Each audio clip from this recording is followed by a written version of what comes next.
परीक्षा ले लीजिए उनकी। हमारे महाराज जी कहते हैं ना कि घर परिवार में बहू को नहीं समझाना चाहिए, 2-3 बार 4 बार में समझाइए। जिसको समझना होता है 3-4 बार में समझ जाता है। 3-4 बार कहने के बाद भी यदि सामने वाला नहीं समझ रहा है तो 5वीं बार उसको मत समझाइए, अपने को समझाइए। का कि अब इनको समझाना नहीं है। काहे नहीं समझाना है? क्योंकि होई सोई जो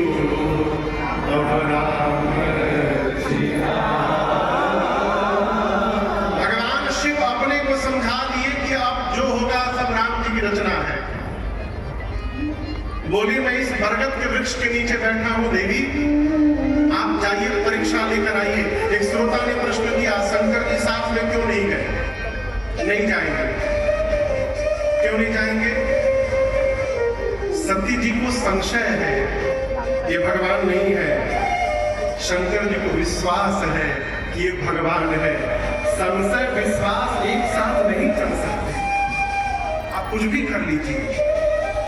बाबा ने कहा कि मैं यहाँ बैठा हूँ, आप अपने संशय को दूर करके आइए, फिर हम यात्रा करेंगे साथ में। बरगद के वृक्ष के नीचे बाबा बैठ गए। सती मैया गई, सोचने लगी क्या करूं कि परीक्षा हो जाएगी। बाबा कहते हैं सती मैया पुनि पुनि हृदय विचार करी धरी सीता करूं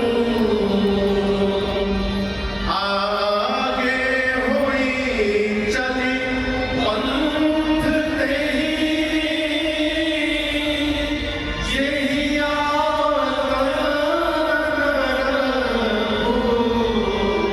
सती मैया बहुत विचार की कैसे परीक्षा करूं, निर्णय पर पहुंची। ये अपनी पत्नी सीता को ढूंढ रहे हैं, क्यों न मैं सीता जी का रूप बना लूं। रूप बना के चलती हूँ सीता जी का। यदि भगवान होंगे तो जान जाएंगे कि सीता में सीता नहीं, ये सती है। अब मैं जानती हूँ कि भगवान नहीं है, मुझे देखते सीता सीता कह के दौड़ के चले आएंगे। रूप बनाकर राम जी लक्ष्मण जी चल रहे थे, उनके आगे आगे चलने लगी। कौन चलने लगी? सती मैया। राम जी से पहले लक्ष्मण जी ने देखा। लक्ष्मण जी देखते बोले शी इज नॉट माई भाभी। नहीं, ये मेरी भाभी नहीं हो सकती। क्यों नहीं हो सकती? क्यों नहीं हो सकती? क्या सती मैया चेहरा ठीक से नहीं बनाई थी? एकदम ज़ेरॉक्स कॉपी बनाई थी, हूबहू। फिर लक्ष्मण जी कैसे पहचान गए? आप किसी का रूप तो बना सकते हैं, स्वभाव कहां से ले आइए? स्वभाव नहीं बदलता है, वो स्वभाव अभाव में भी नहीं बदलता है। स्वभाव जो बन गया वो अंत तक बना रहता है।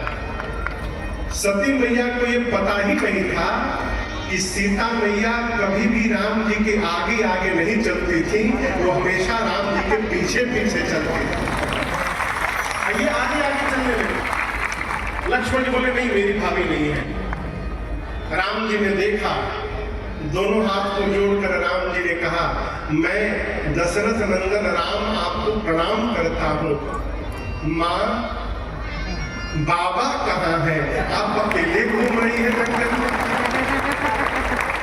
कहे वो बहोरी कहाँ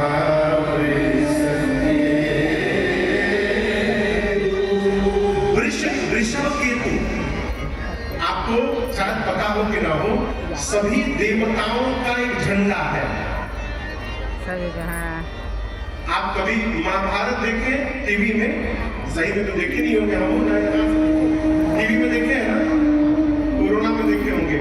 तो जितने योद्धा थे सबके रथ पर एक झंडा लगा। दूर से झंडा देखकर पता चलता था कि कौन योद्धा आ रहा है। ठीक, कभी विदेश घूमने जाइए ना ग्रुप में, जहाँ 150